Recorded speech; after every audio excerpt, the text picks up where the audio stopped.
Hello guys, good morning, good afternoon, good evening. This is Ram Mohan Nagoji. Today, let me explain about enterprise risk management.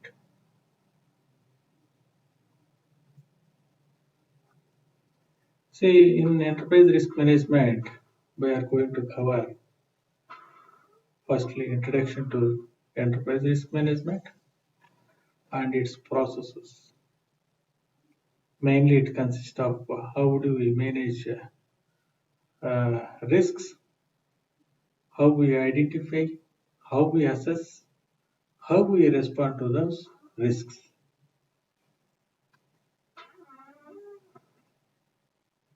See, normally if you see what you are going to see on the screen, there is a car and we have brakes for the car. Suppose if I ask people what for we use brakes, many people may say that this is for slowing down the car or stopping the car. But it is not so. We can still go for faster and still we can control the car speed. So similarly, organizations that are most effective and efficient in managing risks to both existing assets and to future growth will in the long run outperform those that are less so. See, let us understand what is risk. You can see the picture, you can imagine many things. So, the potential for loss or sub optimization of gain caused by some event or series of events that can adversely affect the achievement of our objectives. That is risk. So, what is risk management? It is nothing but a discipline or a process for dealing with possibility that some future event may cause unexpected results. So, why enterprise risk management is important now? Why? What for we have to discuss on that now? Let us understand. All organizations exist to achieve their objectives, their goals, but many internal and external factors cause uncertainty about our ability to achieve our objectives. This is risk. The key is to understand and manage these risks properly and strategically seize opportunities to drive our mission forward. That is the key to success for any organization. See, ERM enterprise risk management defined as per COSO. COSO is nothing but Committee of Sponsoring Organizations of the Tradeway Commission. Is a giant initiative to combat corporate fraud. This body is formed by five prime institutions like the Institute of Management Accountants, the American Accounting Association, the American Institute of Certified Public Accountants, the Institute of Internal Auditors, and Financial Executives International. As a definition, if you see, this is a process affected by an entity's board of directors, management, and other personnel applied in the strategy setting and across the enterprise, designed to identify potential events that may affect the entity and manage risks to be within its risk appetite to provide reasonable assurance regarding the achievement of entity's objectives. Here, risk appetite is nothing but tolerance level. To what extent an organization is to sustain those risks, that is called risk appetite. See, across worldwide, many organizations they follow COSO framework for enterprise risk management, or many industries they may follow ISO 31000. There are similarities, of course. This COSO ERM framework defines essential components, suggests a common language, and provides a clear direction and guidance for enterprise risk management. The main components in enterprise risk management are, I'm going to explain, you can see on the screen also, internal environment. It's nothing but what is the internal philosophy and culture. Objective setting. What are we trying to accomplish? Event identification. What could stop us from accomplishing it? Risk assessment. How bad are those events? Will they really happen? Risk response. What are our options to stop those things from happening? Then it comes to control activities. How do we make sure they don't happen? Information and communication.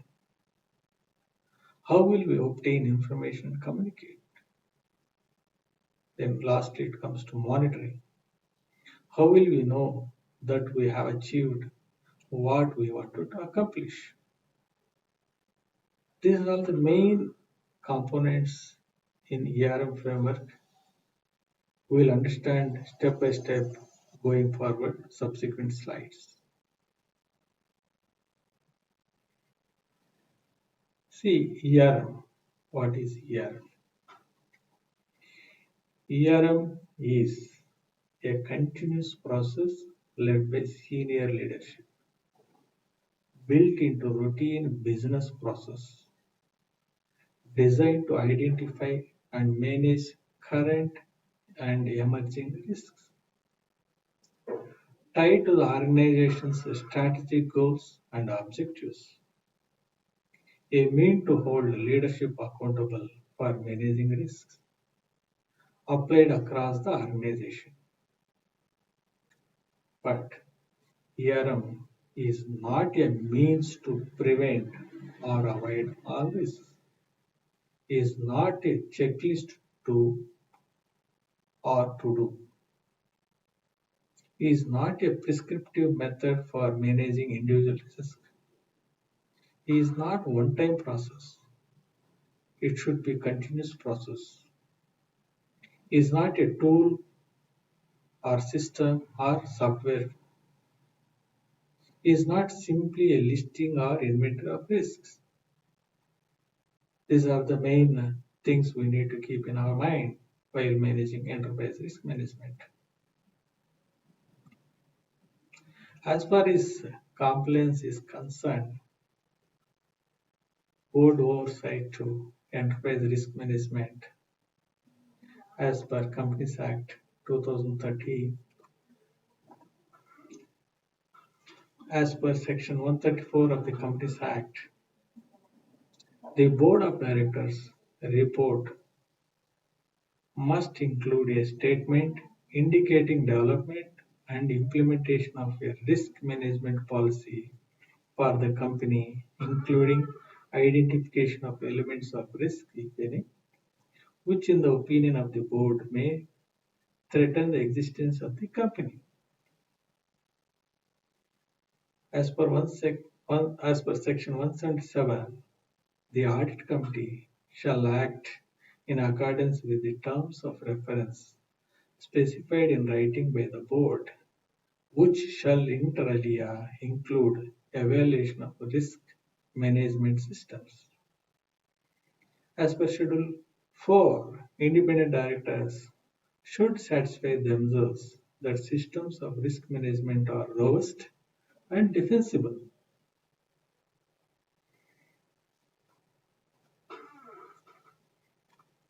When we talk about objectives of risk management, the objective of risk management process is to bring the inherent level of risks to a desired level of acceptable risks.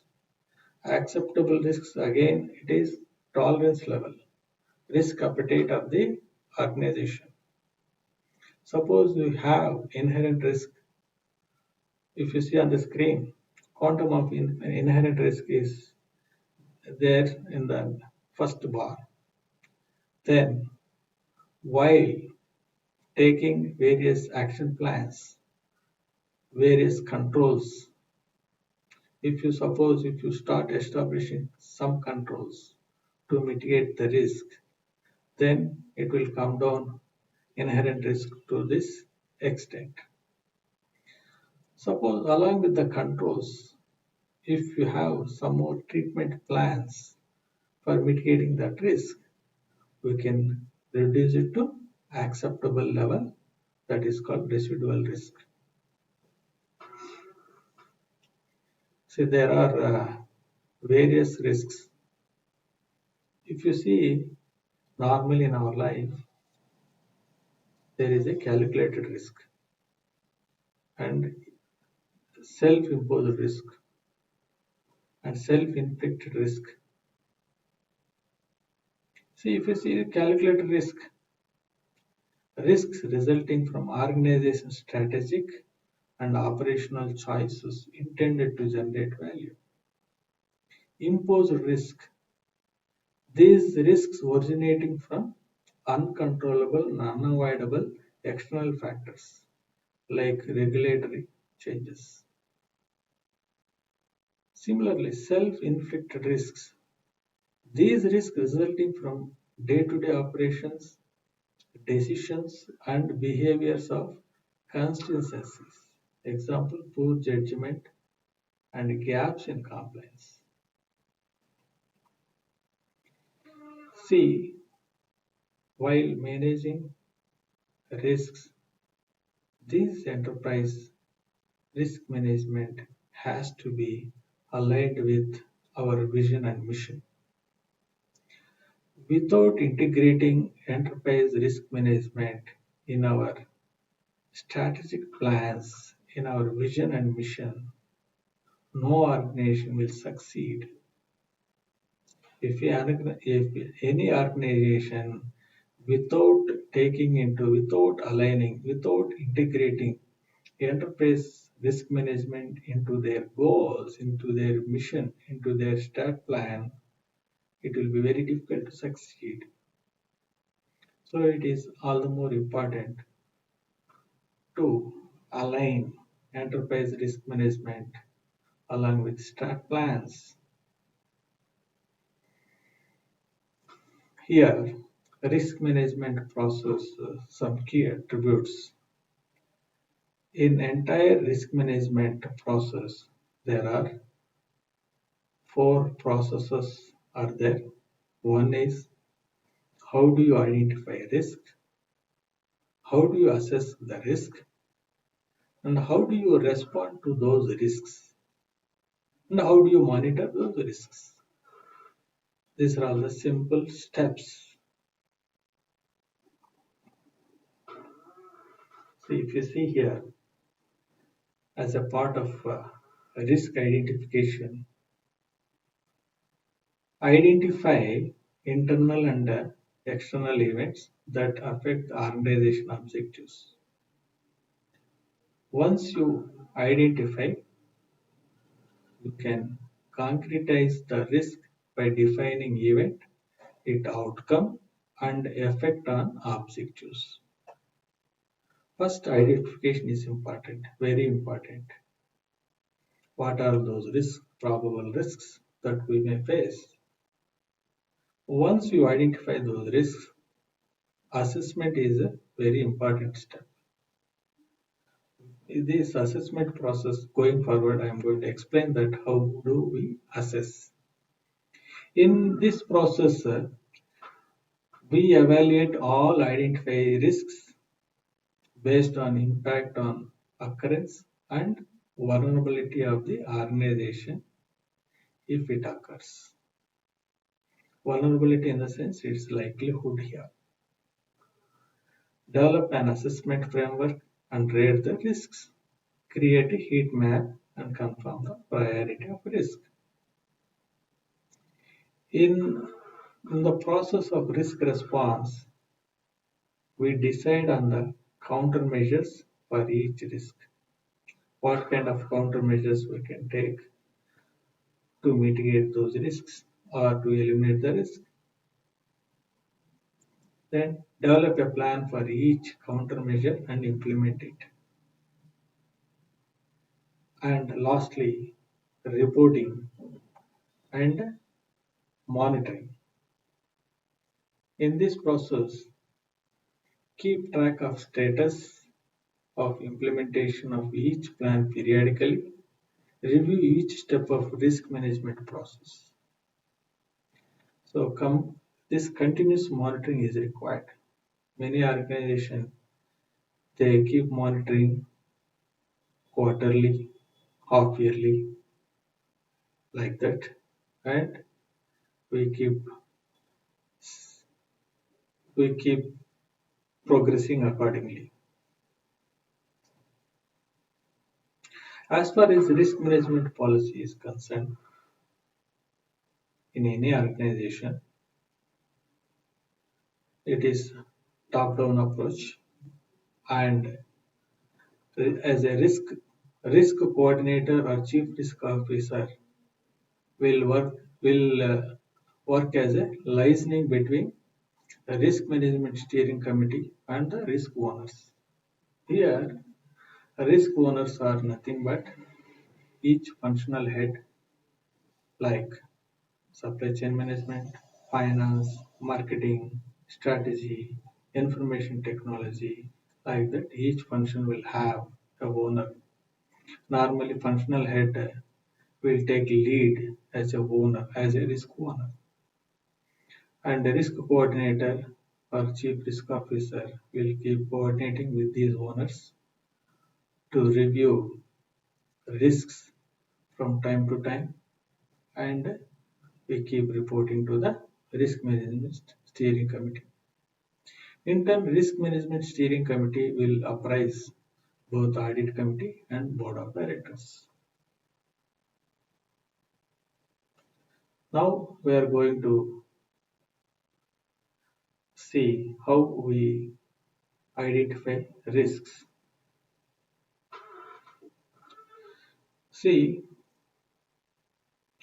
while making a risk statement, normally we take both fact and impact. Suppose example for the fact, inability to develop and retain the employees. That is fact. What may be the impact due to that? Efficiency and effectiveness of operations will affect. That is called impact. So in making risk statement, we need to take into account both fact and impact. See here, I am taking one example, environmental risk. Here fact is non-compliance to environmental regulations. But due to that, impact is there will be fines, penalties, interruption in operations, brand image erosion, loss of revenue. These two put together we call it a risk statement. How we register in enterprise risk management register. So ultimately here statement is non-compliance to environmental laws and regulations will attract fines, penalties, brand image erosion, and in extreme cases, interruption in operation leading to loss of revenue.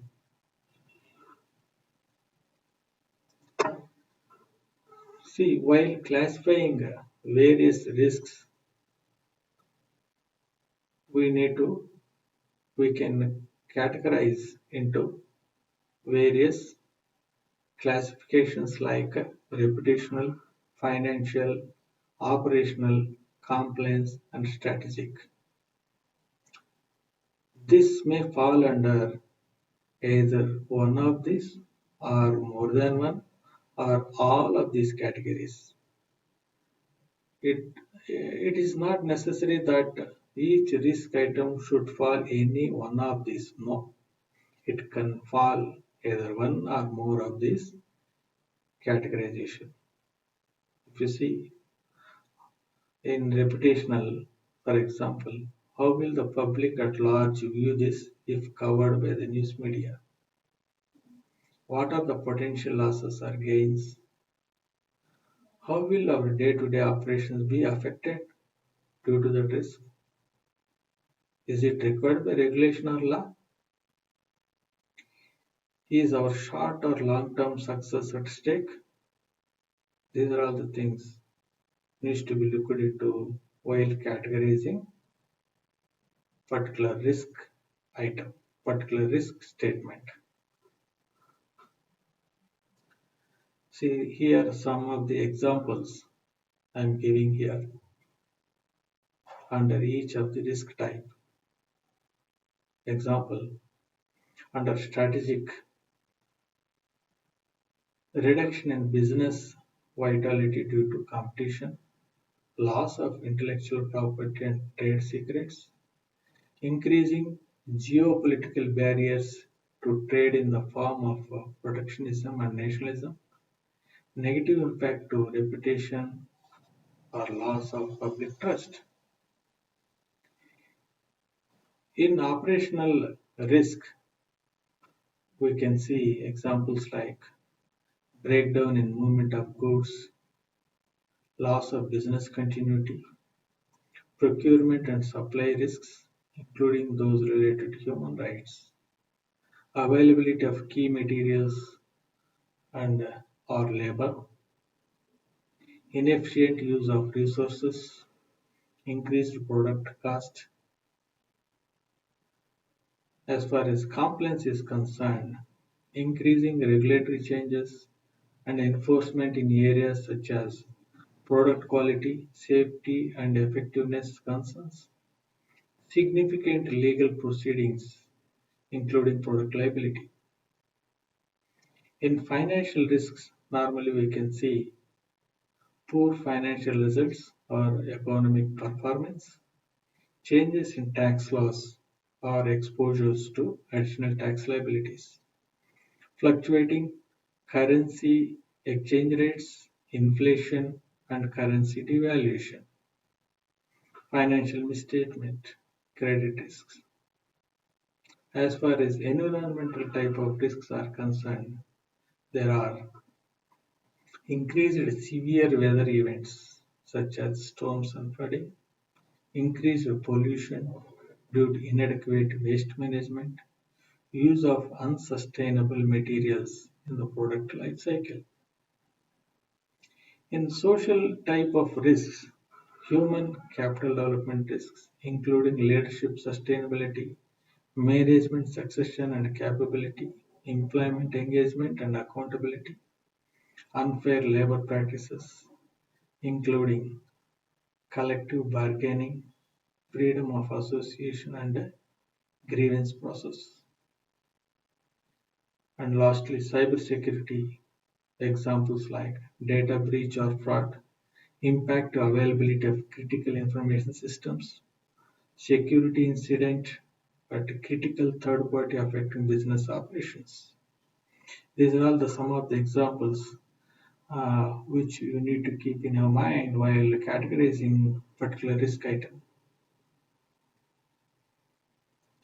Here, risk identification is concerned, there are three steps are there while making the statement, while concretizing the risk.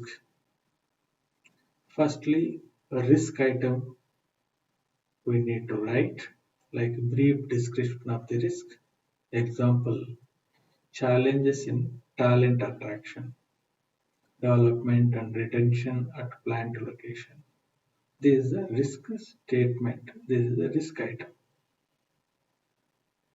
When you analyze further, what is the contributing factors?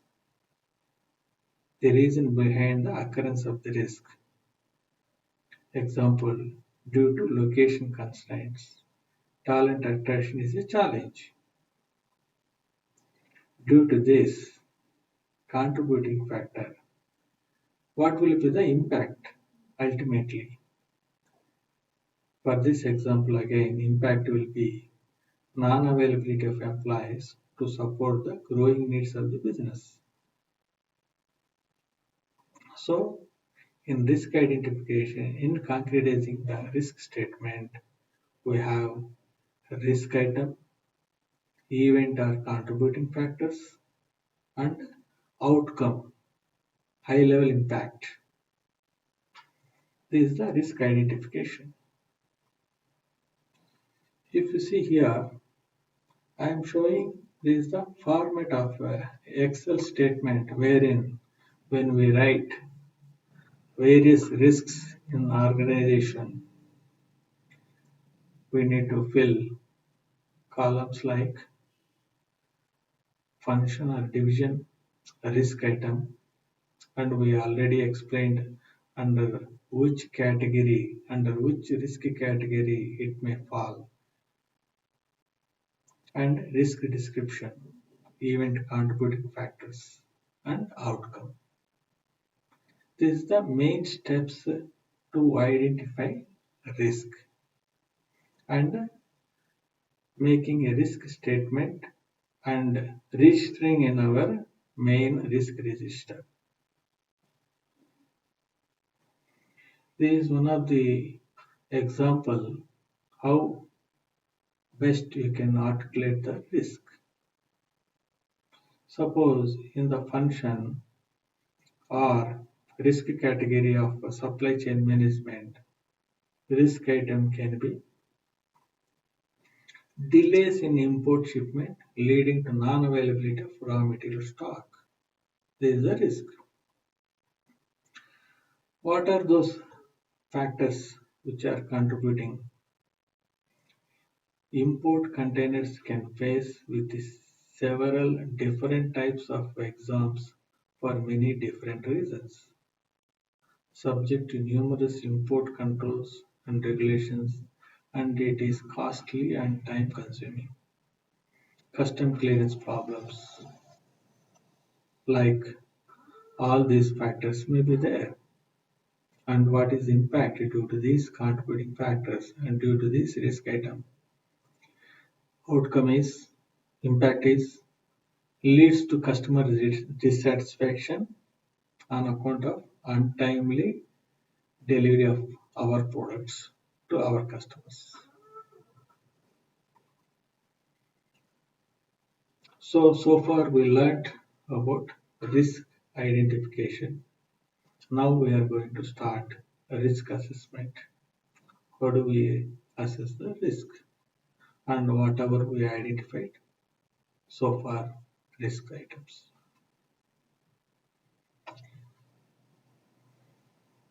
See here main risk evaluation steps, there are three. Evaluate risk based on their impact and likelihood.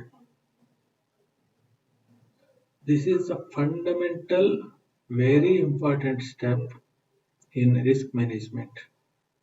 For any risk, we need to assess in terms of both impact and likelihood, nothing but vulnerability. Next step is calculate the average score. Third step is create the heat map and confirm the priority of risk, prioritizing the risk, whether it falls under high or medium or low. How do we assess these things? How we can categorize the high, medium, low? We are going to see in subsequent slides. Firstly, as I mentioned just before, impact criteria should be measured, and this impact criteria, firstly, risk assessment consists of two steps. One is impact, another one is likelihood. So impact criteria is again, it will be based on external and internal. There may be factors within the external like customers, their satisfaction and their safety, business partners like dealers, suppliers and franchise, society, that is media, law and environment. These factors also will impact, will have risks from those factors. As far as internal is concerned, employees, financial performance, business continuity. So we have to evaluate impact to internal and external stakeholders. And this next criteria is likelihood. When I was talking two steps, impact and likelihood, these two steps very important to categorize particular risk is whether it is high, medium or low. Now we understood impact. Now in this slide we are going to understand likelihood criteria. We have to evaluate from the point of three variables this likelihood criteria. One is current level of countermeasures, whether responsible organizations or functions are identified, whether countermeasures are implemented and reviewed. Second step is past occurrence, whether it has occurred in the past. Third, complexity of response required, the scope of companies necessary to be involved in the response. That may be multi-regional, cross-functional, etc. So far we understood to arrive, to assess the risk, we have two steps. That is, one is impact, another one is likelihood.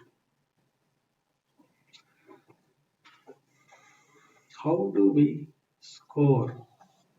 How do we rate each risk item? Whatever we identified risks, probable risks that may foresee, the rating has to be given in such a way between the scale between 1 to 5. 1 stands for low, 5 stands for high. If you see here, this is again next part of Excel sheet. Against each risk item, what we identified in previous slide. In continuation to that, this impact here can be categorized into under customers, under business partners, under society, under financial performance, employees, business continuity. In all these criteria, we can evaluate and give the rating between 1 to 5. 1 to 5 is nothing but 1 stands for very low. Example, customer attrition in minimal. 2 is low. Example, customer attrition on small scale. 3 medium. Customer attrition on specific reason. 4th high. Example, customer attrition may be on country level. 5 is very high, that for example, customer attrition on a global basis. So based on this scaling 1 to 5, we can categorize score accordingly under each of these classification under impact. Some industries may do impact as a whole, one score can be given, one rating.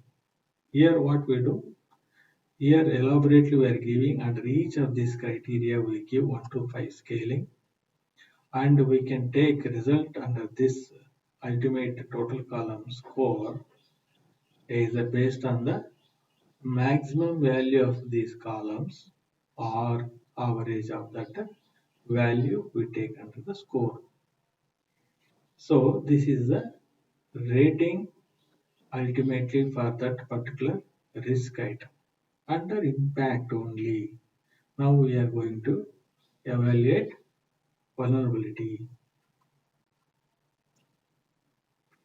So likelihood, under likelihood there are current level of countermeasures, past occurrence, complexity of response required.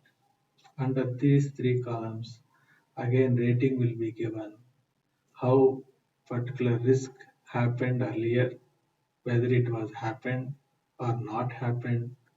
Based on the rating between 1 to 5, we are going to allot the rating here also.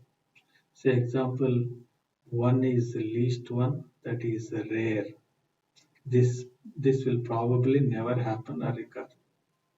Number 2, unlikely. Do not expect it to happen, those risks. 3, possible. Might happen or recur occasionally.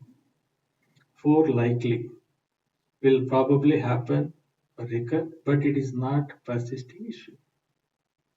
5 is a high rating, that is almost certain, will undoubtedly happen or recur, possibly frequently. So like this, scoring will be given under the second step of likelihood assessment in the process of assessing the risk. If you see here, ultimately, how do we assess the risk? Here, ultimately, risk is nothing but we need to, one is impact on the, yeah.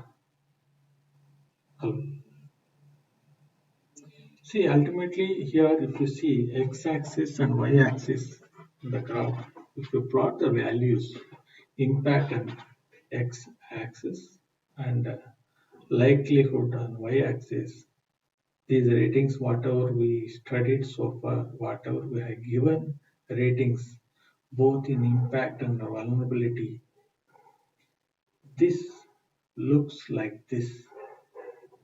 Means ultimately risk is nothing but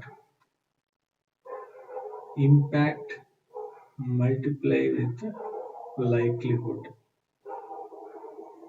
So that means here, if you see 25 scoring means you would have given under impact 5 rating, and also under likelihood you would have given 5 rating. That means this is the highest probable risk and possible risk that we foresee. Similarly, each and every rating, if we see, normally across the function, across organizations, widely accepted, low risk means here,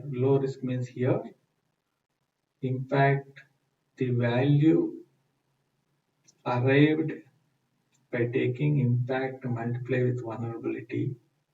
That value, if it falls between 1 to 4, we categorize as a low risk. If it comes between 5 and 9, that will be a medium risk. And if it falls between 10 and 25, that will be the highest risk. Once we do risk assessment like this, Normally, any of us, we we focus on the high rated risks and we take certain mitigating plans. How we can try and reduce the risk as far as possible, we try and push it to at least to arrive at medium level of risk. And whatever are there in medium risks, we try and push it to lower risks. That way, it is continuous monitoring system. We need to continuously keep monitoring. We keep taking various action plans, mitigation plans to reduce the risks. This is the important step in arriving the rating. This is widely accepted. This is as per COSO framework.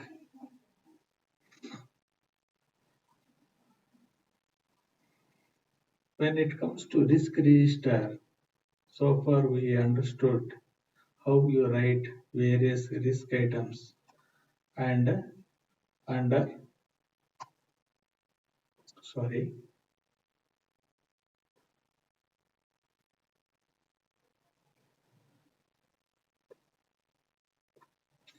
see so far we understood risk identification and risk assessment. One is after so sorry when it comes to risk register here, risk assessment, we keep filling the columns like this. We already covered this in previous slides, how we give rating over here for impact, how we give rating here under vulnerability. So both score, whatever arrived here under the impact, under vulnerability, both multiplication will be taking under prioritizing these risks. Now, ultimate step in ERM process is risk response. So far, we learned risk identification, risk. Then, how do we assess those risks? Once we assess the risks, in assessment process, what we have learned is what kind of risk can fall under high risk, what type of risk can fall under medium and low. Then how do we respond to those risks? That we are going to understand in this process.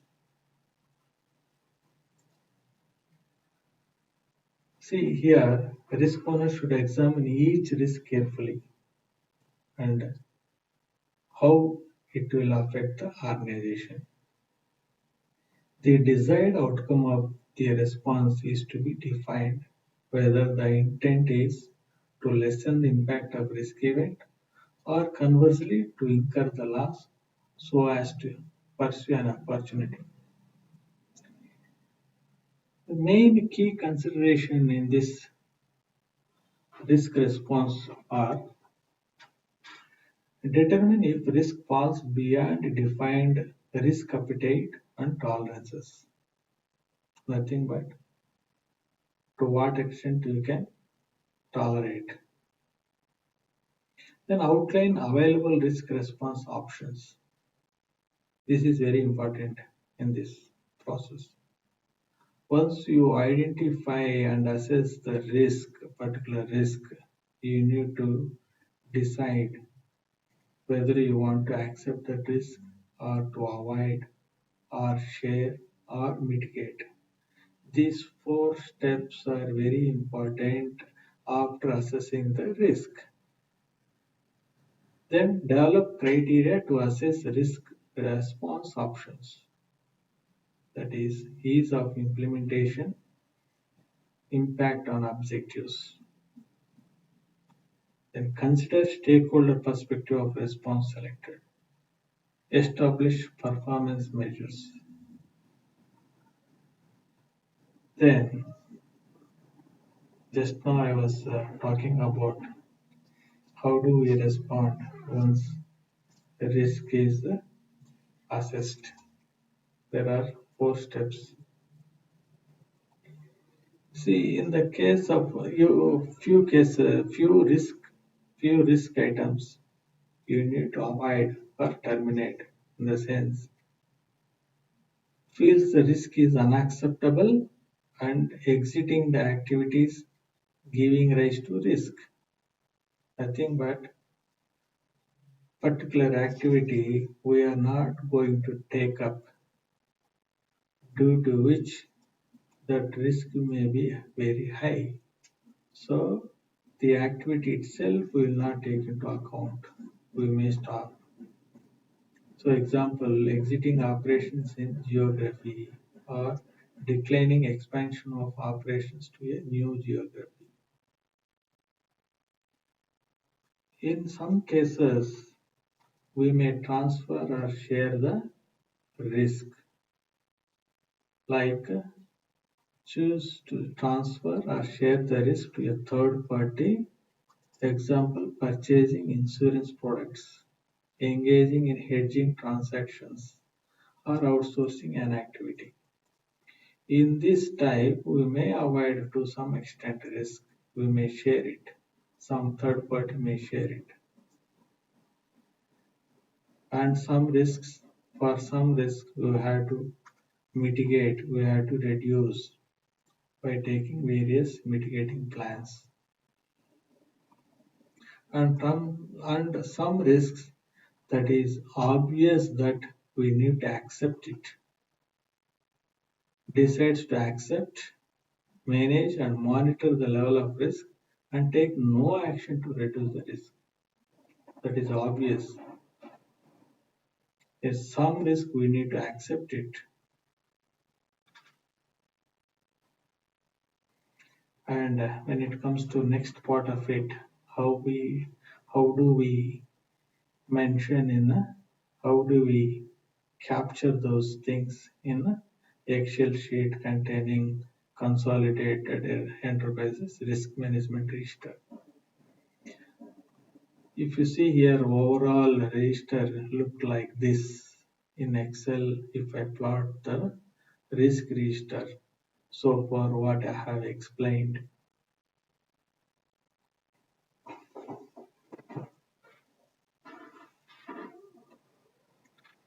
Here some of the examples I'm giving, various dashboards for regular monitoring by the risk owners or risk management steering committee or audit committee or the board.